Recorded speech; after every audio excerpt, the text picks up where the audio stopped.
Bienvenidos a Negocios Rentables FX. Te mostramos 10 formas de conseguir clientes para tu negocio. En nuestra página web negociosrentablesfx.com, sección Marketing, podrás ampliar con detalle cada negocio. 1.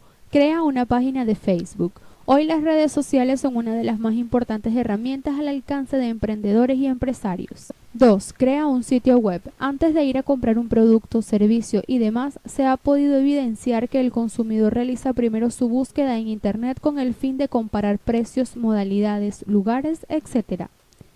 3. Reparte volantes. El reparto de volantes ha sido por mucho una de las mejores estrategias para captar la atención de clientes potenciales en un público objetivo. 4. Realiza promociones y ofertas.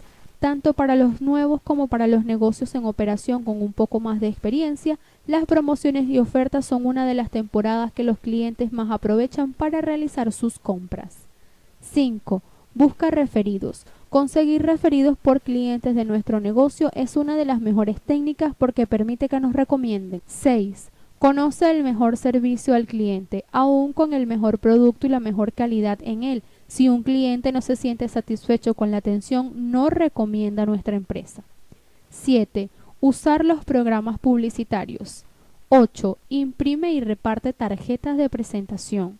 9. Realiza alianzas con otras empresas.